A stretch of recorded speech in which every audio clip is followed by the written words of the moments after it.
We're talking about aging. We're talking about why aging is such a dirty word, if you will, especially when it comes to women. So today, can we start rewriting what that story looks like?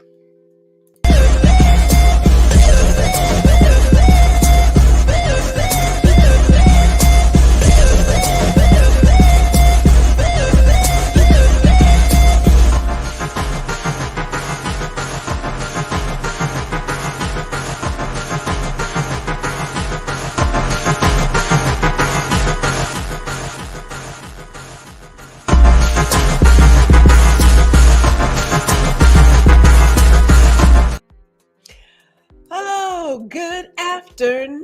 It is Gwendolyn G.R. Houston Jack. We are here with another episode of Guuuuurl Listen. And we're talking about aging today. We're talking about aging because this does tie into the entire conversation of self-love and self-care.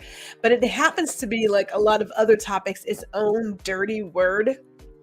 Like, God forbid if you say, oh my God, you're looking like. So I figured, let me just tap on the iceberg. I'm going to tap it because some of these conversations, they literally break off into a multitude of rabbit holes and things. But I want to get some of the big stuff. Let's get some of the big stuff. So again, we are streaming live to Facebook, LinkedIn, YouTube. If you're on LinkedIn, be sure to like, share, subscribe, and you can even hit that notification button if you want to, because we are doing all the things here, all the things, and we would love to have you guys take that ride with us. Love to have it. So when I was talking about aging, and in my last conversation with my dear friend Joe, it was mentioned that I tend to age myself up. That is true. I age myself up. It's just what it is. Um, for a long time, I was telling people I was 40 before I was 40. It was just, and then I forgot what age I was. And then I remembered, oh no, wait, this is my 40th year. So I stayed 40. And up until that point, I've been staying true to my age. But now that I'm almost 50, I kind of just say, well, I'm almost 50. So I just say 50. Just round it up. Although technically, if the Lord allows, I will be 48, right? So when we started talking about aging, there are people who absolutely don't like to share their age. I don't fully understand it. I'm not going there today. But I do want to talk about the biases that are very obvious when it comes to women. And they are there. And they are there from women, and they are there from those who are not. You see it in the workplace. You definitely see it in Hollywood. Like, how many times have we seen the older actor, male, with the younger female counterparts? When you look at some of your morning news shows, talk shows, remember Regis and Kelly? Regis was like, but we have this deal whereas the guy he's fine to be older. He gets more regal when he's older. It's more wise. But the lady, you know what? You look like you could be hitting the 40s, as if that's old. You look like it, so maybe we need to probably not have you in this role. And that can even be in leadership. It's not just in the movies or on TV media. It's not just there. We see it all over the place.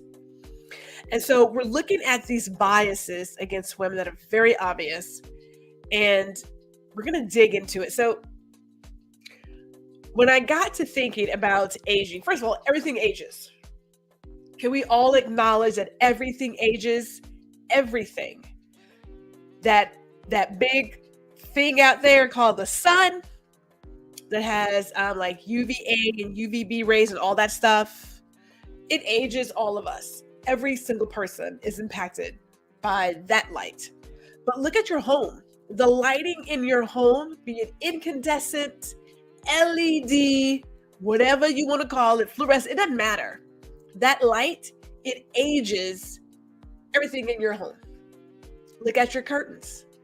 Move a lamp off of an end table that hasn't moved in a while. You're like, oh, look at this ring. Yes, that light is aging. Everything ages. So why we have this sort of adverse reaction to growing older, I would love to know. I really would.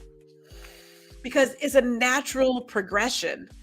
When you buy strawberries, and if you don't take care of them well, after a while, them suckers get old.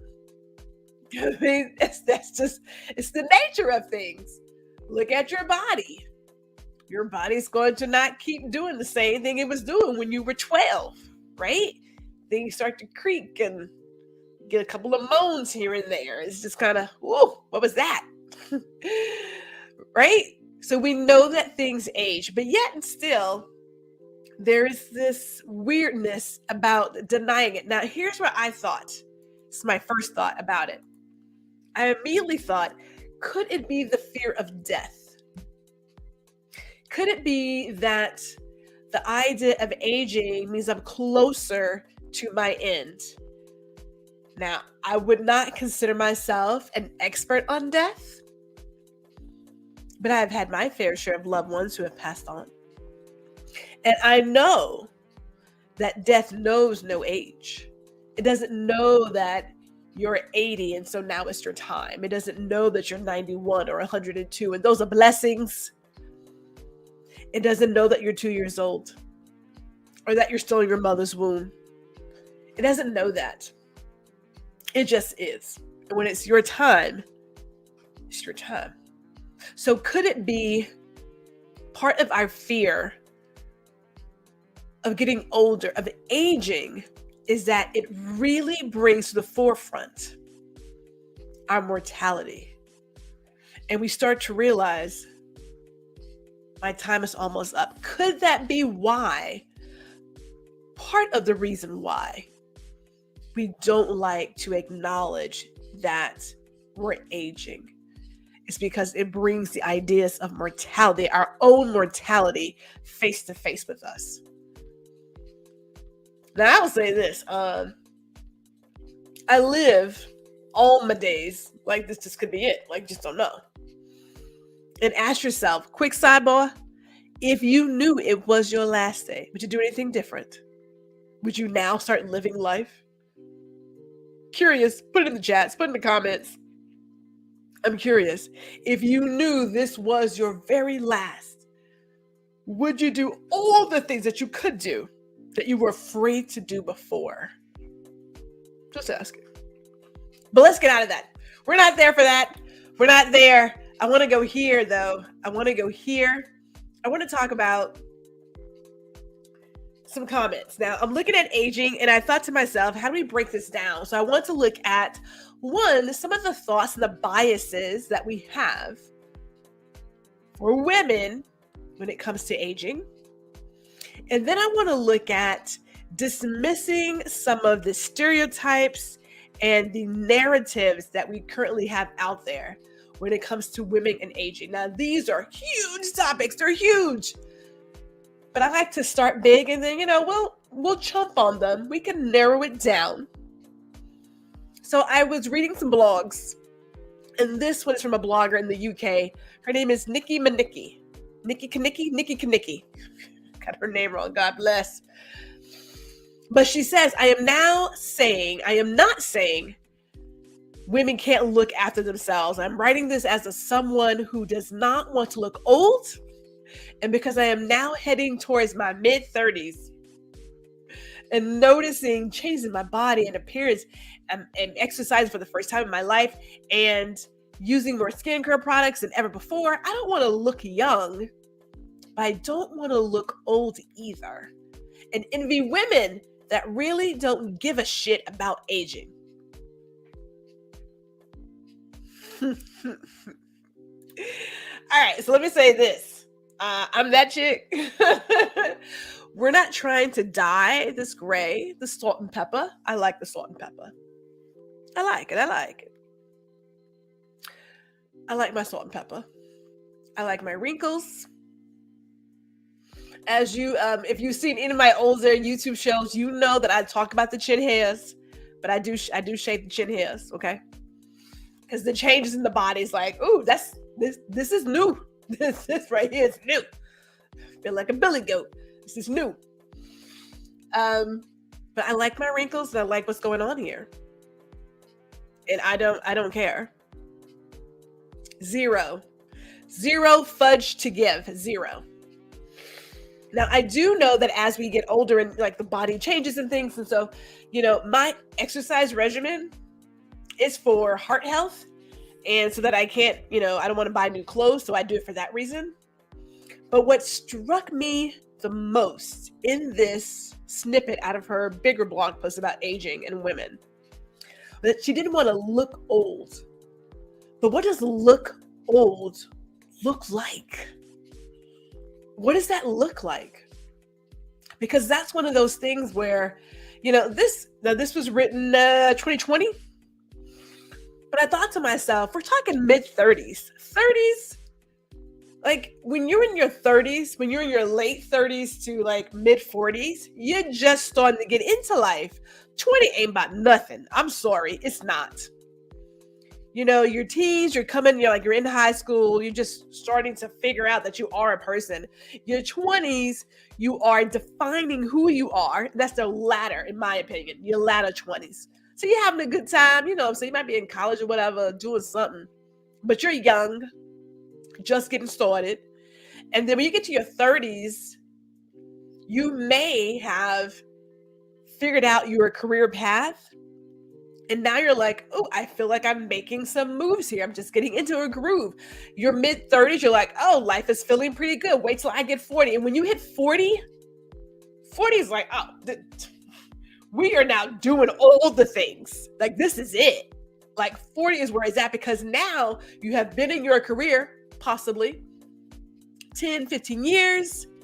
You're feeling the traction. You're seeing the fruits of your labor. You're like, phew. This is it. You plan vacations.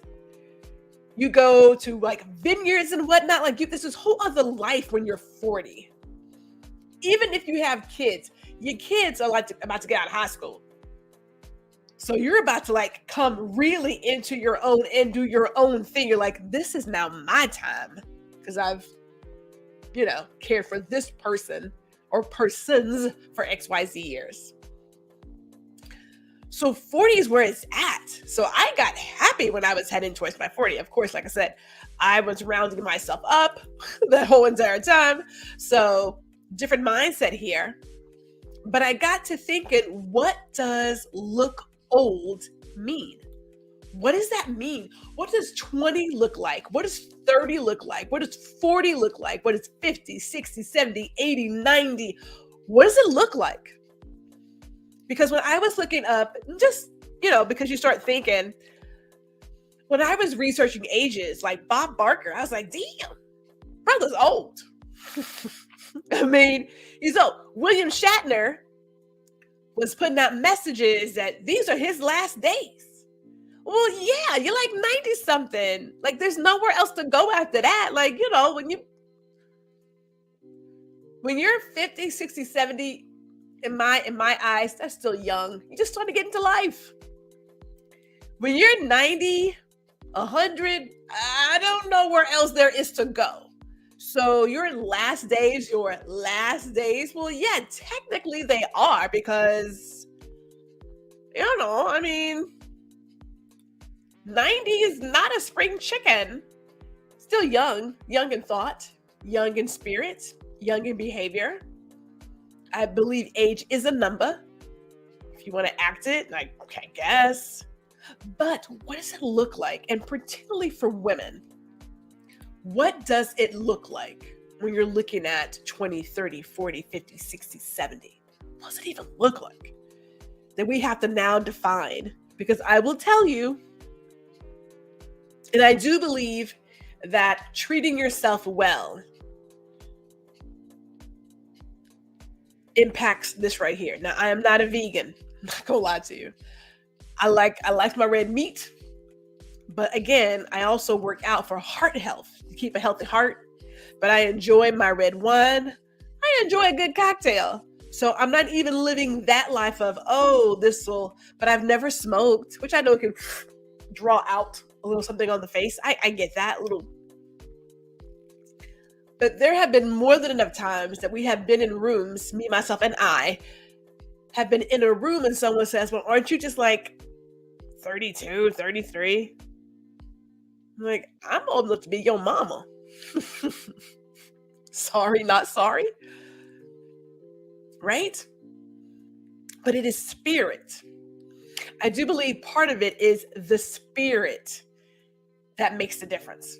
Now, let me take a step back and talk about the ageism that women face.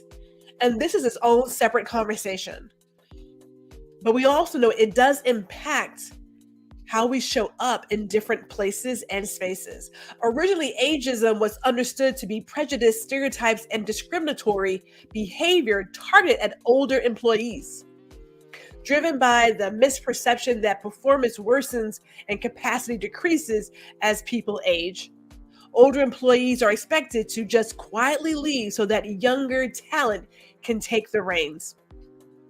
With an increasingly diverse and multi-generational workforce, age bias now occurs across the career life cycle. Youngism refers to ageism towards younger adults and is fueled by the conflation of age with maturity and the misperception that tenure is required for competency.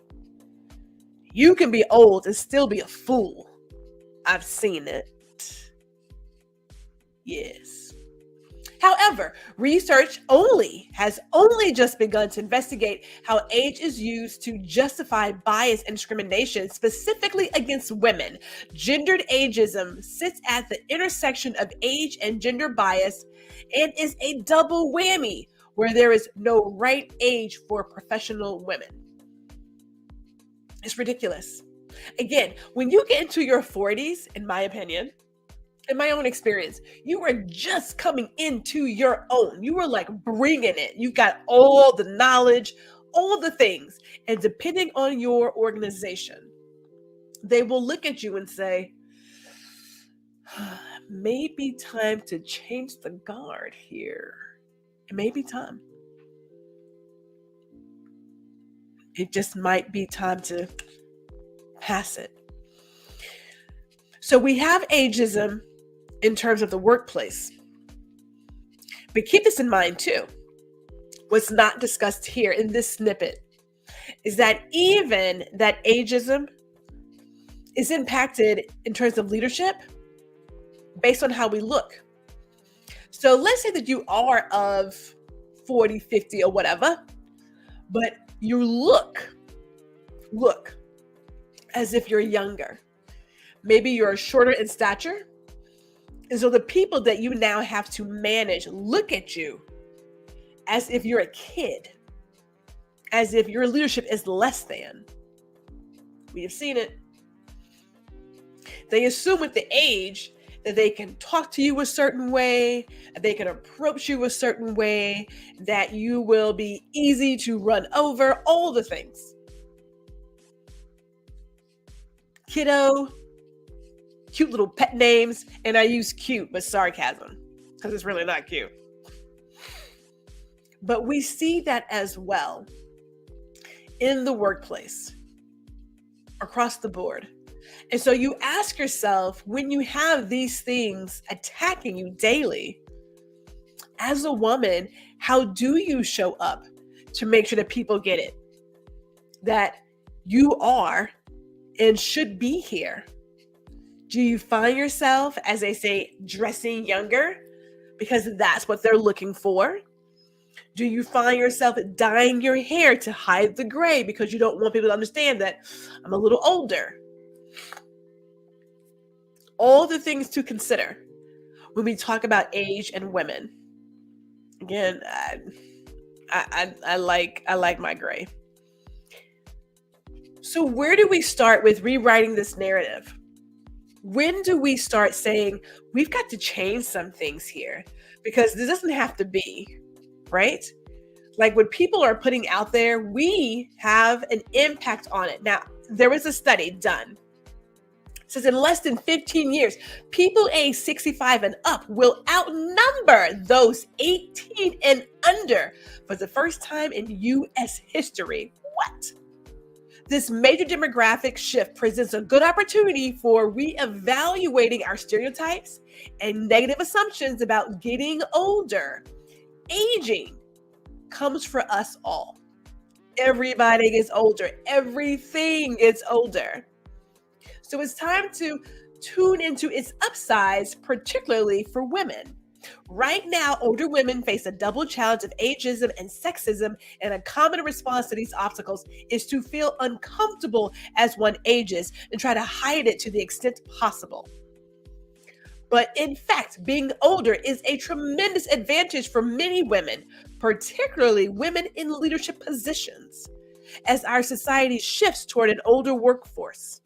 It's extremely important for women to embrace their age, to both spare themselves unnecessary grief and to reach their greatest potential. Girl, listen.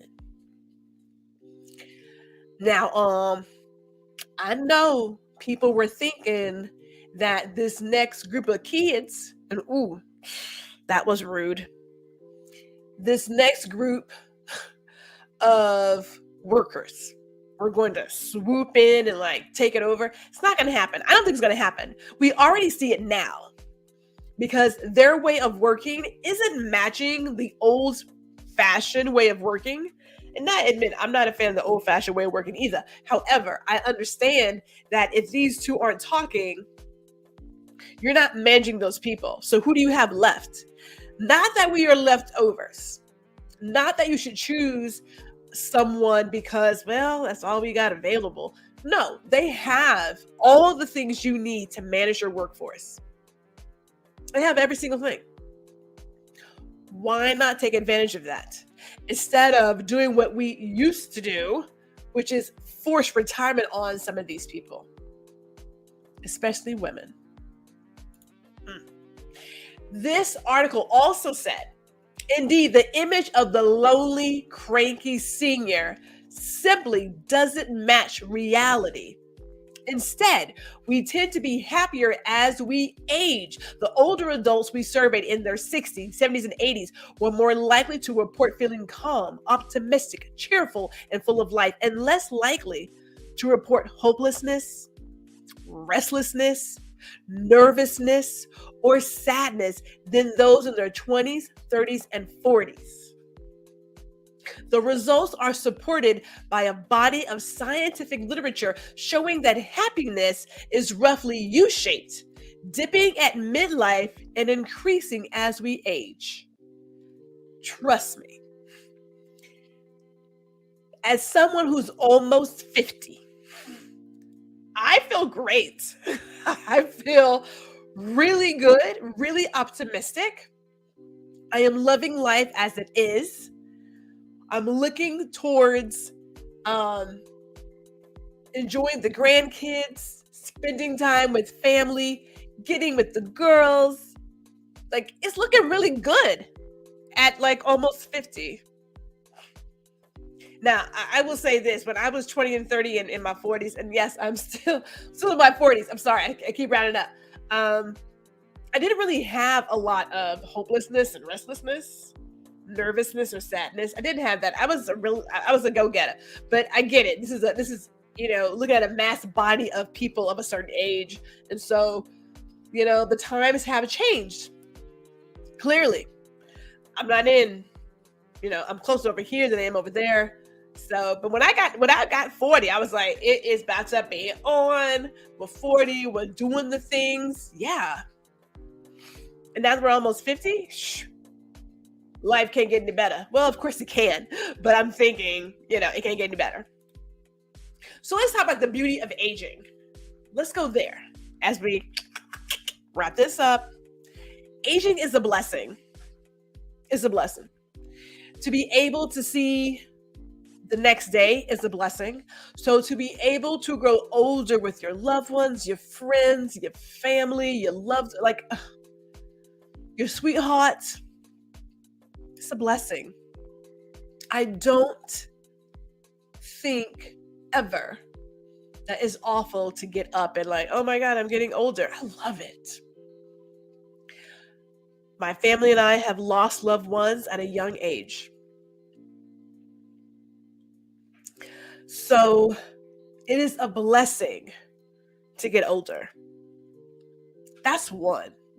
Let's stop looking at the downside of aging as if there's a downside. Okay, take it back.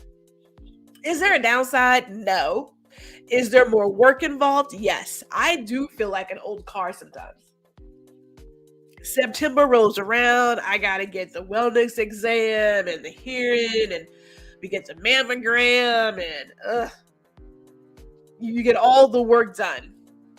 So yeah, you're like an old car. But that's a great thing. Like, have you seen the old American muscle cars? Like, hello. They have only gotten better with age. And Lord, if I can find me one, woo, girl. Let's also dismiss the idea of what a particular age person should do, how they should live, how they should dress, what they should, like, let's get rid of that. You know, when people see older people dancing, out and about, enjoying life, it's almost as if they feel like these are old race horses that should be out to pasture, just like grazing on grass. Don't know who wrote that story for all of us. And I don't know why we even embrace it or put our arms around it. We got to burn that sucker. Do a Viking funeral, sit it out, and like just let it burn. Right? It has no age. Dancing has no age. Right? Bungee jumping has no age. Skydiving has no age. They're just activities. They have no age. Just activities. Let go of that. And I'm going to say this, and actually even end with it. Not living life is similar to just being dead, right? You're afraid to live and you're afraid to die. So what are you doing? What are you doing? We're only here for a little time, and none of us know exactly what that time is. So while you're here, why not make the most of it? You got wrinkles? Show them bitches off. Right? You got a little stretch mark here and there. You got a gut. It's yours. Love it. Love all of it. It's about you. This is the one time where it is about you. And we should not be concerned about what so-and-so is thinking, or what the world is saying, society is saying. They're not paying your bills and they are not waking up every single morning. So forget that. Do you. Do you, and do you with as much happiness as you can muster every single day. You got great? Show it off. Who was that? Stacey London. Oh, God. I really wanted like a Stacey London, like gray streak. I didn't really get it. I got something else. I didn't get it. But I don't mind the way it comes in. Like, I enjoy it. Aging is a beautiful thing. It's a blessing. Don't discount it. But I would love to know your thoughts about aging. Put it in the comments. Let us know what you're thinking. We would love to hear your thoughts. This has been another great episode of Guuuuurl Listen. And we're going to come back because we still want to talk about aging. We want to talk about gender roles. We're going to look at vigilante justice and also a little grace and mercy. See you guys in the next one.